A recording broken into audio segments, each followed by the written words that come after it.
Mia had worked at the little diner for almost 4 years, but somehow she always felt invisible. Customers came and went, barely looking at her, barely hearing her good morning or would you like coffee. She didn't complain, she needed the job, needed every tip to help her younger brother stay in school. But some days, the silence felt heavy. That morning, a group of wealthy business people walked in expensive suits, shiny watches, the kind of confidence Mia had only seen in magazines.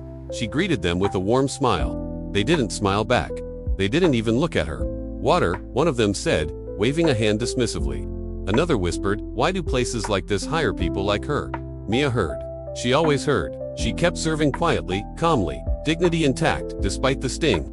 The power imbalance was sharp. They were strong, important, loud. She was small, quiet, tired. When she brought their food, one man snapped, "This isn't what I ordered." He hadn't even read the menu correctly, but Mia apologized anyway. "I'll fix it right away." Someone laughed. Of course she messed up. She didn't mess up, but she nodded and walked away. The restaurant manager stood nearby but pretended not to notice. He never stepped in for her, not once. 10 minutes later, the bell above the door rang again.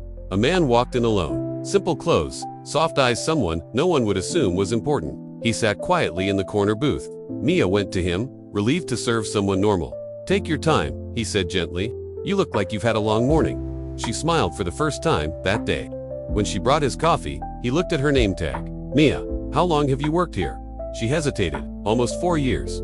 He nodded slowly, as if studying her. As she walked away, the wealthy table suddenly grew loud. "Where is the manager? We want a discount." The waitress ruined our experience. The manager hurried over, ready to blame Mia. But before he could speak, the quiet man in the corner stood up.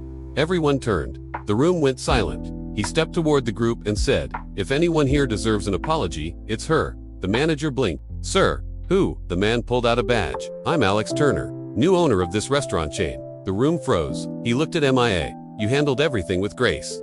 I'd like to talk to you about a promotion." Mia's eyes filled with tears, and for the first time in a long time, she felt seen.